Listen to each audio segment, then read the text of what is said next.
Hindi daw magagawa nitong si Makmak ang mambabae. Ba, sino ba naman makakapag-isip pa mambabae? Tayo'y mga matitinong mga lalaki. Iilan-ilan lang yung mga ganyan. Kung hindi raw sana siya kinantsawan ng mga katrabaho niya, ayun lang. Okay, hindi magagawa nitong si Makmak ang mambabae kung hindi dahil sa kantsaw ng mga katrabaho.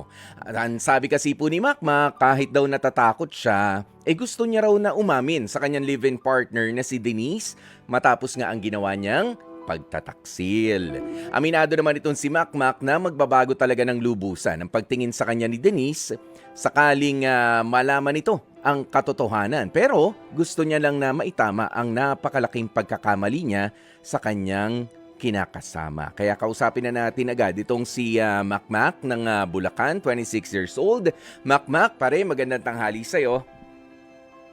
Gandang tanghali po, Kuya Poy. Makmak, ano bang nangyari at ba't ka nagpa-udyok sa mga tropa mo na mambabae? Anong klase ba yan? Baka naman ligaw-ligaw, ganun ba? Yun nga po, Kuya Poy. Gusto ko po sana mag-confess sa girlfriend ko bago matapos tong taon na to. Mm. May nagawa po kasi akong kasalanan nung nag-iinuman po kasi kami ng mga katrabaho ko nung Christmas party po namin. Binuyo ng mga katrabaho ko po sa isa naming katrabaho na babae. Mhm. And dahil po no, nakainom na rin po kami. May nangyari po sa amin ng babae. Pero isang beses lang naman po. Pero sobrang nakokonsensya na po ako sa live-in partner ko at di ko po alam kung paano ko sasabihin. Kaya dito po ako nag-confess para nagbabaka sakali po makarating sa partner ko gamit itong programa na to, Kuya Poy. Mm. Alam mo, Makmak, doon sa paraan ng pag-explain mo sa amin, parang napakalinaw na gusto mo talaga na gawin na mag-confess at wala ka na naiisip na iba pa mga dahilan, Ayaw mong itago, ayaw mong malaman niya mula sa ibang tao, 'di ba? Yung kasalanan na ginawa mo, ayan. Pero ang tanong ko naman sa iyo, gaano ka ba kalasing? Alam mo palang binubuyo ka, alam mo palang meron kasi yung lasing na lasing talaga, 'di ba? Yung Okay. yung hindi na magkandagula pa, hindi na nga makatayo. O yung ganun, hindi ba ganun ang pagkalasing mo o ikaw lumakas lang ang loob at para bang ayaw mo lang makantsawan kapag hindi mo sila pinagbigyan kasi alam mo ako naniniwala na kapag hindi mo rin kasi gusto kahit pangalasing ka, wala talagang mangyayari. So may pagkagusto ka rin dun sa babaeng yun. Ah, hindi naman, tingin ko wala naman po talaga. Nakainom po kasi talaga ako nun. Tapos Ah, magkatabi po kami ng babae. Tapos itong mga katrabaho ko, mm, inaasar kami ng inaasar. Natukso lang po talaga ako. Pero mm, pinagsisisihan ko na po talaga na oo. pakonsensya talaga ako sa girlfriend ko po. Oo, Makmak, hindi kaya napagplanuhan din 'to, yung babae bang 'yan ay yung babae na katrabaho mo, may gusto sa'yo? O baka siya pa yung isa sa mga nag-uudyok? Lagi po siyang bumabati sa akin tuwing nagkikita kami sa trabaho po. Hmm, Tapos nagchat-chat din po siya sa akin sa Facebook. hmm. So hindi pa ba enough reason yon para noon pa lang medyo dumidistansya ka na o nakita mo rin yon? Dahil naging honest ka na rin kung sakali nga aminin mo to sa girlfriend mo, maging honest ka na rin sa amin ngayon na syempre kapag ka yung babae naman nag-chat-chat sa'yo, nangungumusta palagi, sabi ko nga kapag ka sobra-sobra na yung pangungumusta, iba na ibig sabihin yan. O hindi yung kumusta na okay ka lang ba dyan? Kumbaga kumusta na special ka na sa kanya. 'Di ba? May gusto na akong palampasin. Hindi ako katulad ng mga ordinaryong kaibigan mo lang special na ang pagtingin ko sa iyo. You should be able to read between the lines. 'Di ba? Yung mga palipad hangin na tinatawag. Bukod dun sa kumusta? Araw-araw kang kinukumusta, hindi ka ba makakaramdam nun? Ganyan ba ang ginagawa sa iyo nitong babaeng 'to? Opo, Kuya po. Tapos Mm. kapag nasa trabaho po, kunyari, ano po namin lunch, Mm. inaaya niya po ako na kumain, ganun. Oo. Medyo nakakatunog na po ako na parang gusto niya po ako, gano'n. Pero ako po, wala po akong nararamdaman sa kanya eh. Mahal Mhm. ko po talaga yung girlfriend ko. Natukso lang po talaga ako nung nagiinuman kami. Anong klase mga tukso yung ginagawa sa inyo nun para mabuyo ka naman at para may mangyari pa talaga sa inyong dalawa? Sandali, nung nangyari ba 'to hindi naman siguro sa harap nila 'no? Hindi naman dun. Ibig sabihin Hindi naman po. nakaiba pa kayo ng puwesto. Ano ba, nag-check-in ba kayo? Ha? Opo, pumunta po kami sa bahay po nung babae po kasi malapit lang po dun yung bahay ng pinag-inuman namin. Oh, o yung bawat hakbang mo palapit dun sa bahay at alam niyo may mangyayari na, hindi ka ba nakapag-isip nun na, "Teka, teka, nakainom lang ako, ayoko naman talaga." Hmm, Hindi talaga Hindi na kinaya? po, Oh, parang blanco na po ako dun. Parang yung time na po yun, parang gusto ko din po eh. ayun, gusto rin. Lumakas din ang loob kasi you have to be physically attracted doon sa tao 'no na makakaniig mo kasi ako hindi ako naniniwala. I'm sorry 'no, kapwa mo ko lalaki pero hindi ako naniniwala na kapag lasing ka magagawa mo ang lahat irresponsibly, katulad na ng bagay na pakikipagtalik. 'Di ba? Sa hindi mo naman masyadong gustong babae. Although medyo may katotohanan nga ang medyo gumaganda yung mga hindi naman kagandahang babae pagka nakainom ka na. But not necessarily meron kayong gagawin. Lalo na at ikaw ay committed na rin naman. Okay? Ayan, so you have to be ano no, physically attracted na rin talaga sa kanya bago pa kayo malasing o bago pa. Ano yung mga tinutokso nga sa inyo? At kapag ka hindi mo ginawa, ano yung kinakatakot mo na itutokso sa'yo sa opisina? Wala, ano po, kunyari, magkatabi po kami, kunyari, uy, parang mga ganun, magkatabi na naman sila, ganun. Mm. Tapos sinasabi, ay, alam ko na yun eh, sinasabi ng mga katrabaho ko po. Mm. Tapos tuwan-tuwa naman si babae. Opo, tumatawa. Tapos Hmm. sinasakyan din po kasi yung babae kapag tinutokso po kami. Kaya gumanti ka, sinakya mo rin. Oo. Okay, sige. Naku, meron lang nasa linya natin. Ano kayang masasabi? Ano kayang astig advice na may bibigay sa atin ni Jenard ng Batasan? Jenard, magandang tanghali sa'yo. Anong advice na may bibigay mo kay Makmak? Hello po, Kuya Poy. Good Mm. afternoon po. Good afternoon. Ano lang po, Kuya Poy, yung dapat po umano na po sila sa circle of friends niya. Huwag Mm. po siyang sumunod sa mga sinasabi ng kaibigan niya, ganun. Dapat po, mas kahalagahan niya yung babae, yung girlfriend niya po. Mhm. At okay po na umamin na siya hanggat maaga. Huwag niya na po sanang patagalin para hindi na po mabigat sa loob niya yung nararamdaman niya. Kasi po, pag may tinatago ka, hindi po talaga may iwasan. Mm. Malalaman Oo. rin po. Nangyari na ba sa iyo yan, Jenard, yung meron kang tinatago, tapos ano, parang di ka mapakali, hindi ka makatingin ng diretsyo, di ka makapagsalita ng maayos, nangyari na rin sa iyo yan? Yes po, Kuya Poy. Oh, 'di ba? Kaya mahirap na merong itinatago.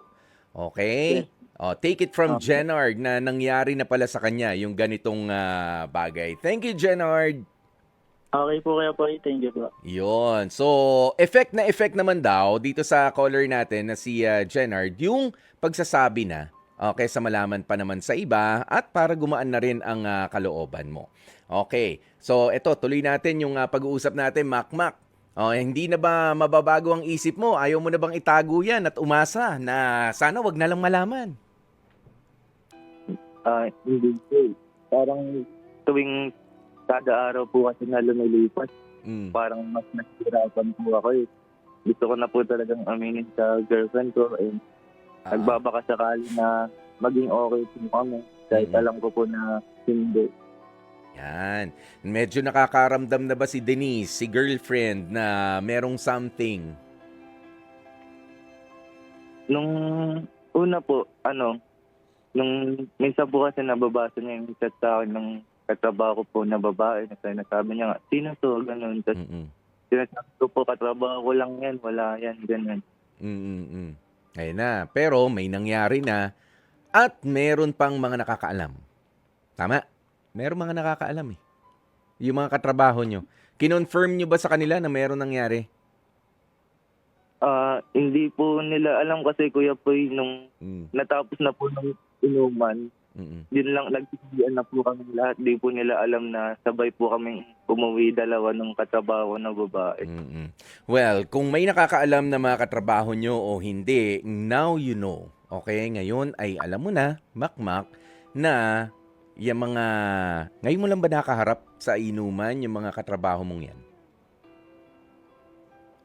Before po, nagiinuman na po kami pero hindi po masyadong matagal kagaya ng Christmas party po namin na inabot ng madaling araw po. Okay. Ikaw ba, kaya mong limitahan at disiplinahin yung sarili mo next time na kayo ay lalabas?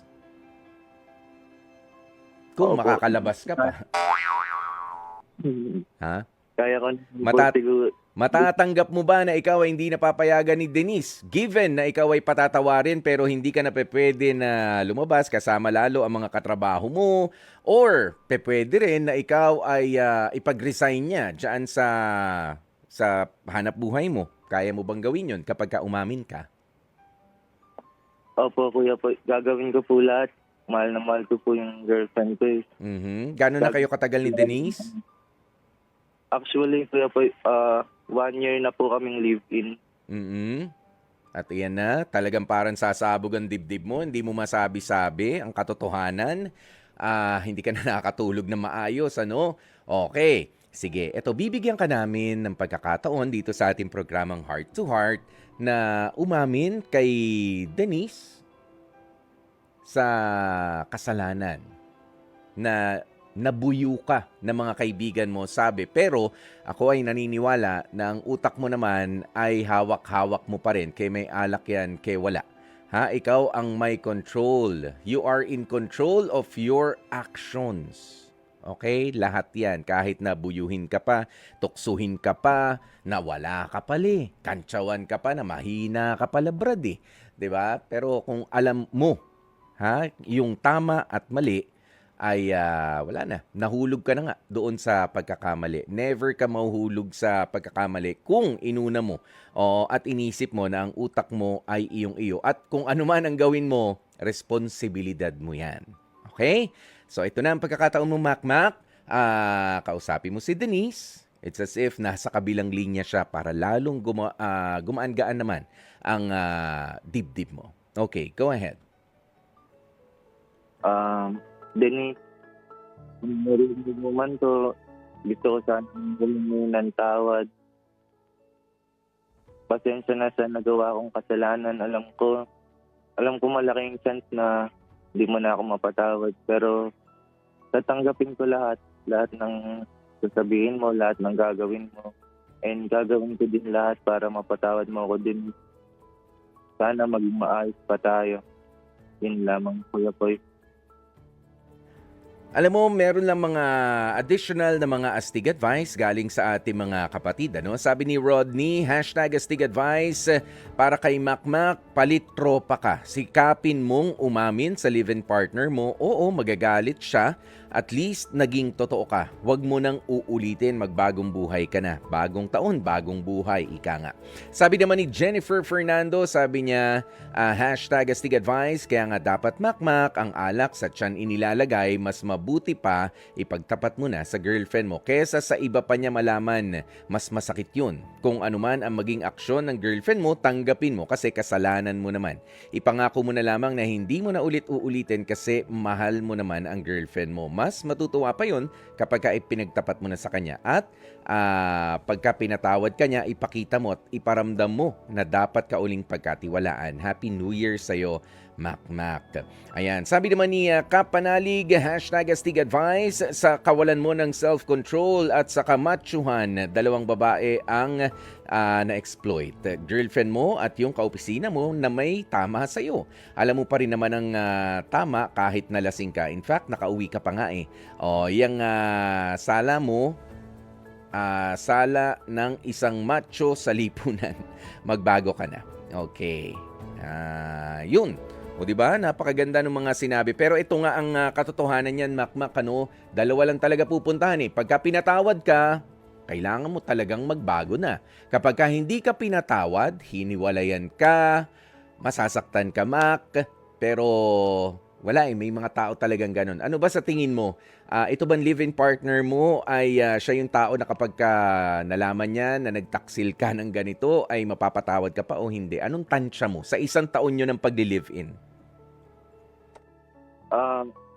So pagkakilala ko po sa living partner ko, tingin ko po, mapagtawarin niya naman po ako. Sana.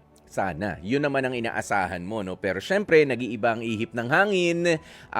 Pero sana nga, maging paborable sa'yo. Pero maganda yung intention mo. Sabihin mo na sa kanya, humingi ng tawad, at magbago na. Talikuran mo na. Yung mga kaibigan na, yung mga nambubuyo na ganyan, tigilan nyo po yan. Lalo na kung in a relationship na. Yung mga, okay lang yung mga biru-biruan, pero yung seryosohan na, nako, tigilan nyo po yan. Makakasira kayo ng relasyon. At kayo naman mga binubuyo, hayaan nyo na sa gabing yun. Sige na, hindi ako macho. Tuksuin nyo na lang ako bukas. Magalit na kayo sa akin. Kaysa naman magalit yung asawa ko, kaysa naman magalit yung girlfriend ko, mas mahal ko yun eh. Mahal ko rin kayo bilang mga kaibigan, pero mas mahal ko yung payapang kaisipan at payapang tahanan. Ganun dapat, kahit may alak, naiisip na ganyan, ano? Tsaka bilib naman ako, lasing na lasing ka, nakapunta ka rin sa babae. Yung iba, ako, naranasan ko yan. Wala ka talagang pakinabang sa akin. Para lang akong bahagi ng kama, kumot, unan, ganyan. Wala na. Tulog lahat.